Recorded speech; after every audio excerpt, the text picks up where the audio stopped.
नमस्कार दोस्तों, मैं नवीन यादव स्वागत करता हूं आपके अपने YouTube channel Vasudev IAS concept पर। मेरे प्यारे मित्रगण, जितने भी मेरे विद्यार्थी हैं, सभी का स्वागत है। सभी लोग सकुशल होंगे, तंदुरुस्त होंगे, स्वस्थ होंगे।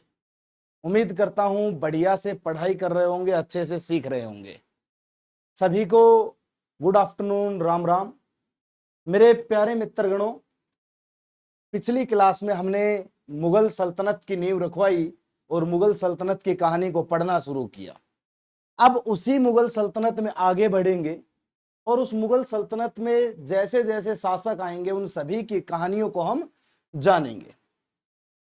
जितने भी मुगल सल्तनत के राजा रहे उनमें सबसे ज्यादा प्रभुत्व अकबर, जहांगीर, शाहजहां और औरंगजेब, चार शासकों पर दिया गया है।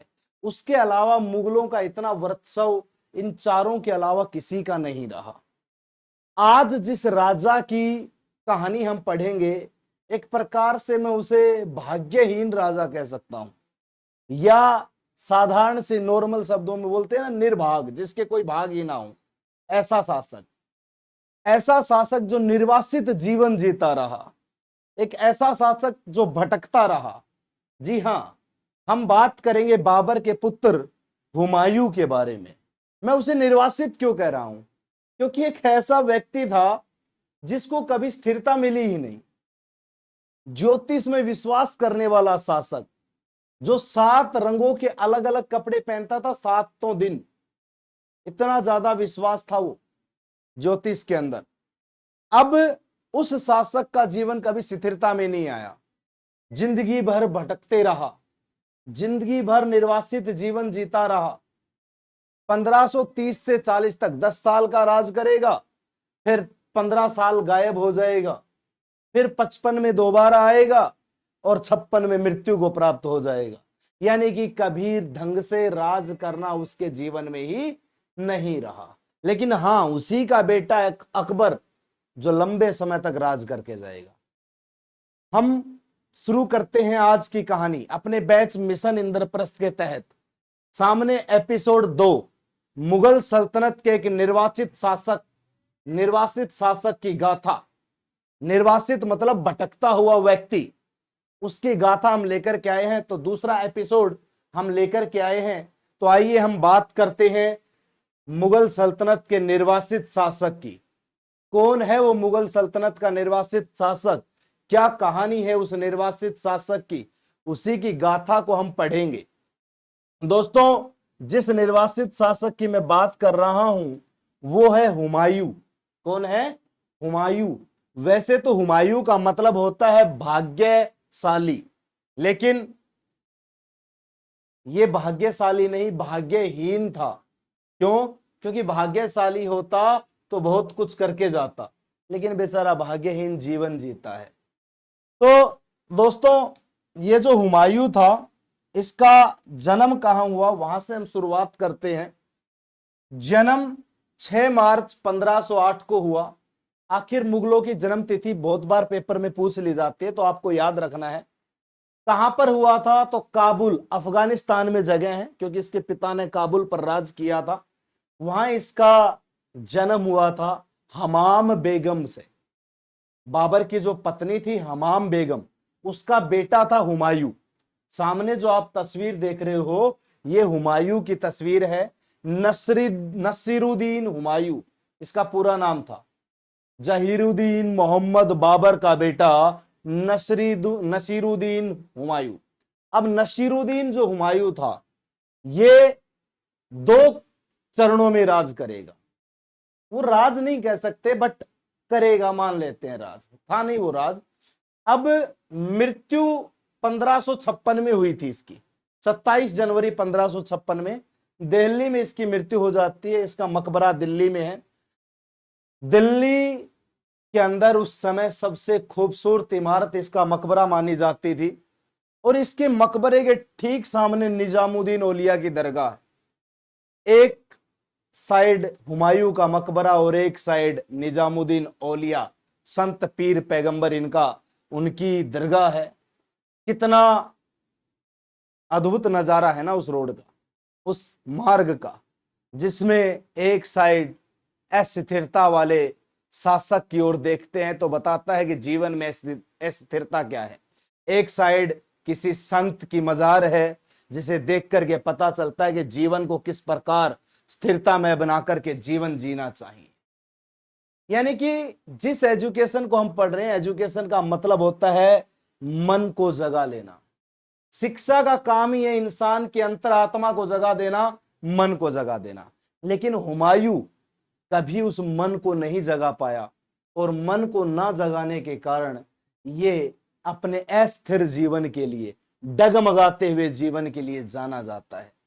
ठीक है, तो इस शासक का जन्म काबुल में होता है और मृत्यु दिल्ली में हो जाती है। 1508 में जन्म होता है, माता हमाम थी और पिता बाबर था। 1556 में दिल्ली में मृत्यु हो जाती है।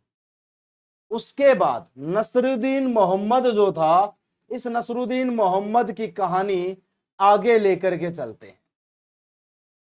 तो मेरे प्यारे मित्रगणों, जो नसरुद्दीन मोहम्मद था वो अपने पिता के 4 पुत्र हुआ करते थे, हुमायूं, कामरान, अस्करी और हिंदाल। 4 बेटे थे बाबर के। पहले का नाम नसरुद्दीन मोहम्मद बाबर हुमायूं, नसरुद्दीन मोहम्मद बाबर हुमायूं। इनके पिता का नाम भी इनके साथ जोड़ा जाता है। ठीक है, अब सबसे बड़ा बेटा था। ठीक, फिर कामरान, अस्करी और हिंदाल, ये इसके दूसरी माता के बेटे थे, यानी कि एक प्रकार से मैं स्टेप ब्रदर्स, सौतेले भाई कह सकता हूं। ठीक, बाबर ने किसे नियुक्त किया? हुमायूं को। कहा जाता है हुमायूं बीमार पड़ गया था, लास्ट क्लास मैंने बताया था। इसके पिता ने भगवान से कहा कि मुझे बीमारी दे दो, मेरे बेटे को जीवित कर दो, इसीलिए इसको भाग्यशाली कहा गया, पर भाग्यहीन ही था। ठीक, बाबर ने हुमायूं को अपना उत्तराधिकारी नियुक्त किया था। ठीक, भारत में राज्य अभिषेक से पूर्व जब बाबर ने इसको अपना उत्तराधिकारी नियुक्त किया तो उसके बाद ये 1520 में 12 वर्ष की अल्पायु में बदख्शां का सूबेदार बना दिया गया। बदख्शां का सूबेदार, बदख्शां एक जगह है, ठीक, वहां का सूबेदार बनाया गया, बदख्शां। ठीक, बदख्शां के सूबेदार के रूप में हुमायूं ने भारत के उन सभी अभियानों में भाग लिया जिनका नेतृत्व बाबर ने किया था। यानी कि इसके शासक बनने से पहले इसे बदख्शां का सूबेदार बना दिया गया और वहां के सूबेदार के रूप में इसने सभी उन अभियानों में भाग लिया जो भारत में चल रहे थे, जो इसके पिता के द्वारा चलाए जा रहे थे, जिनका नेतृत्व खुद बाबर कर रहा था। ठीक, और उस बाबर ने इसी हुमायूं को शासक के रूप में उत्तराधिकारी नियुक्त कर दिया। उसके बाद इसका राज्याभिषेक कब किया गया? तो जो इसका राज्याभिषेक किया गया वो 1530 में किया गया। 26 दिसंबर को बाबर की मृत्यु हो जाती है। 30 दिसंबर, 4 दिसंबर के 4 दिन के बाद ही इसका राज्याभिषेक कर दिया गया। जब राज्याभिषेक किया गया, कोरोनेशन जब इसका हुआ, तो यह महज 23 वर्ष की उम्र का था। महज 23 वर्ष की उम्र में इसका राज्याभिषेक हो गया। फिर उसके बाद जब इसका राज्याभिषेक हो गया तो इसके कार्यकाल की कहानियां क्या रही, तो मैं बात करूंगा इसके सैन्य अभियानों की। किसकी? इसके सैन्य अभियान। इसके सैन्य अभियान क्या क्या रहे? तो दोस्तों, सैन्य अभियान में सबसे पहले इसने 1531 में, शासक बनते ही सबसे पहले 1531 में कालिंजर के किले को जीतने के लिए आक्रमण किया। 1531 में कालिंजर के किले पर जब यह आक्रमण करने जाता है तो किसके खिलाफ करता है? तो बहादुर शाह के खिलाफ करता है। यानी कि मैं आक्रमण बता रहा हूं हुमायूं के। तो हुमायूं और बहादुर शाह, ठीक। लेकिन बहादुर शाह पर जब ये अटैक करने जाता है तभी खबर आ जाती है कि दोरैया में अफगानी महमूद लोधी इकट्ठा हो रहे हैं और वो हमारे खिलाफ षड्यंत्र रच रहे हैं। तो दोरैया का युद्ध लड़ता है महमूद लोधी के खिलाफ। पहले इसके पिता के समय में ये अफगानी दोबारा एकत्रित हो चुके थे। ठीक,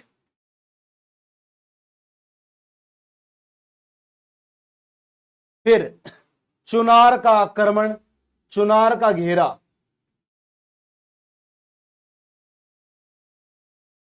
वर्षित शेर शाह सूरी, शेर शाह सूरी या शेर खान।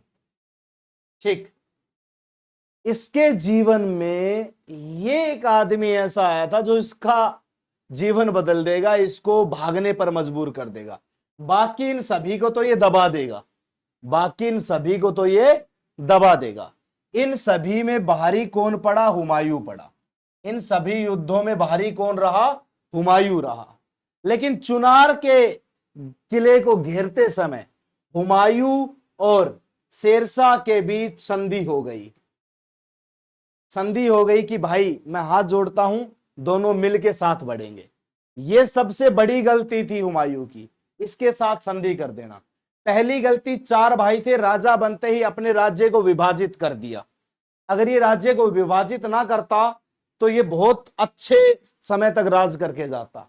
दूसरी गलती, इसने ऐसे व्यक्ति से संधि कर ली जो इसी के खिलाफ लड़ रहा था। अब चुनार के किले को ये जीत नहीं पाया था, लेकिन संधि कर ली थी। बाद में जीतेगा भी, उसकी भी हम बात करेंगे। ठीक है, बाकी उसी बीच 1534 में बिहार में मोहम्मद जमान मिर्जा एवं मोहम्मद सुल्तान मिर्जा के विद्रोह को हुमायूं ने सफलतापूर्वक दबाया। यानी कि एक शेरशाह सूरी के खिलाफ अटैक्स को छोड़ के बाकी सभी को इसने अच्छे से दबाया। यानी कि इसने किसी को उभरने नहीं दिया। लेकिन यह बंदा ऐसा उभर करके जाएगा कि 15 साल के लिए मुगल सल्तनत का सूर्यास्त कर देगा, मुगल सल्तनत को 15 साल के लिए मिटा देगा, लेकिन बाद में उभर करके आएगी दोबारा।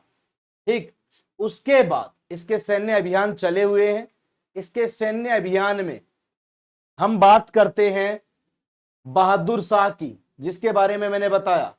बहादुर शाह से युद्ध 1535 और 1536, 1531 में अटैक करने गया था, लेकिन उस युद्ध को ये सिर्फ दबा के आ जाता है, लेकिन वास्तव में ये युद्ध करता है 1535 से 36।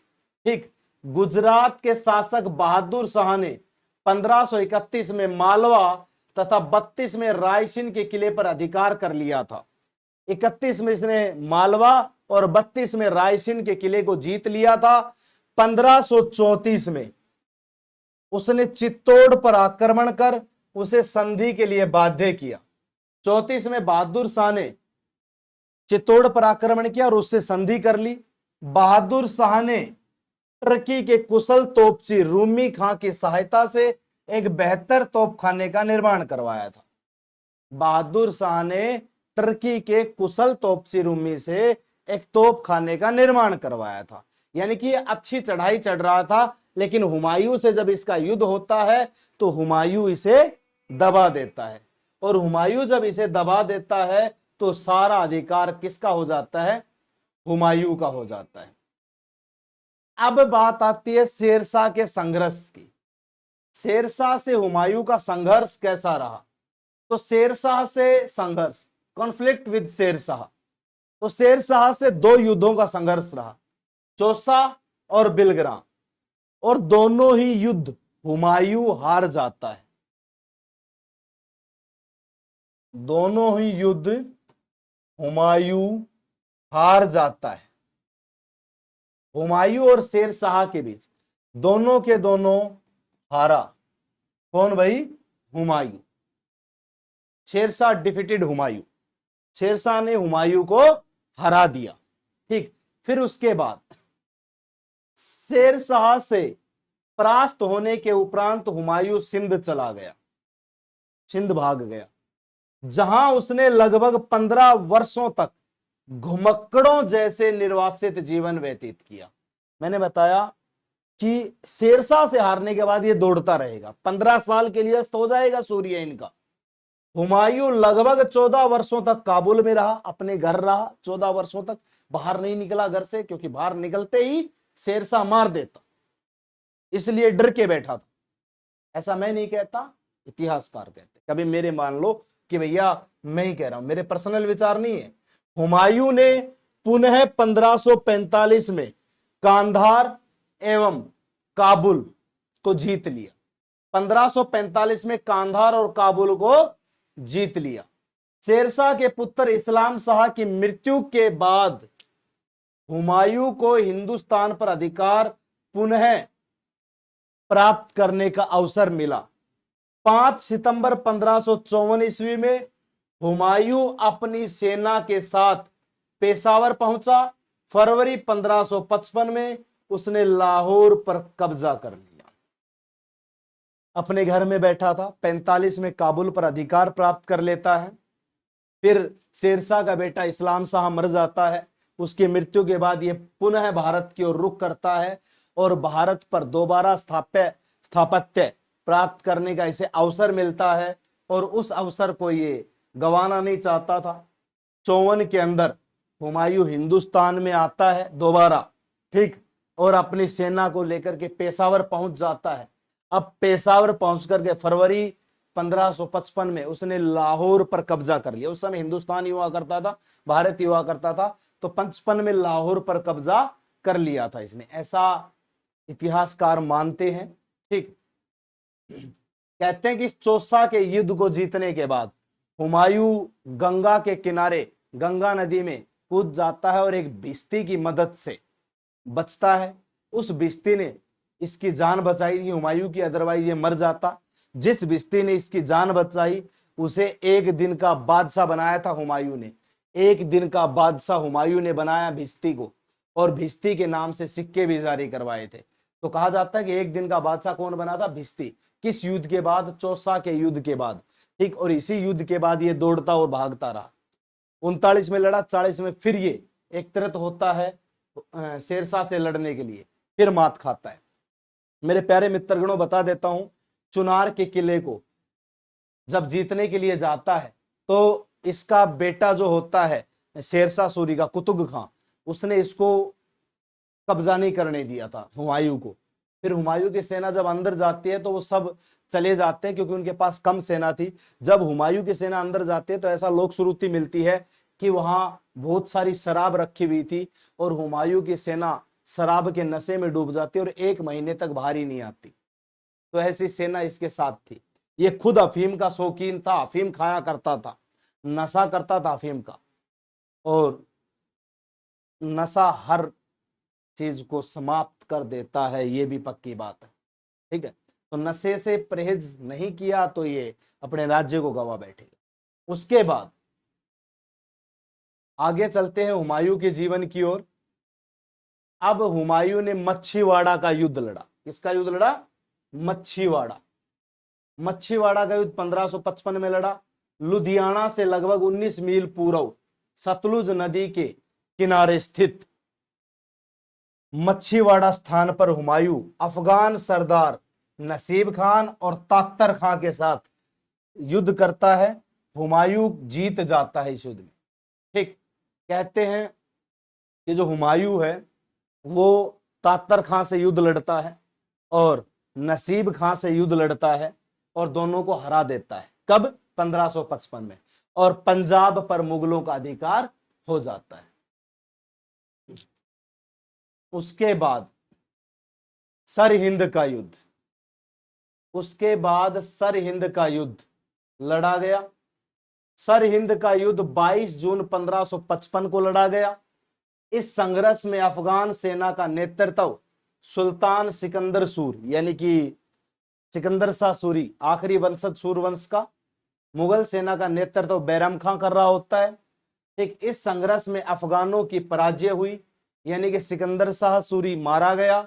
23 जुलाई 1555 में शुभ क्षणों में एक बार पुनः दिल्ली के तख्त पर हुमायूं को बैठने का सौभाग्य प्राप्त हुआ।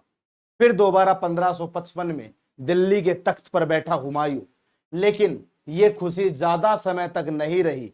यह खुशी ज्यादा समय तक नहीं रही। इसने एक दीन पनाह पुस्तकालय का निर्माण करवाया था और उसी पुस्तकालय की सीढ़ियों से गिर करके इसकी मृत्यु हो गई। इसी के बारे में इतिहासकार लेनपूल कहते हैं कि हुमायूं भटकते भटकते जीवन जीता रहा और अंत में भटकते भटकते ही उसकी मृत्यु हो गई। जिस प्रकार उसने जीवन जिया उसी प्रकार उसकी मृत्यु हो गई। इसी बीच 1541 में ये हिंदाल के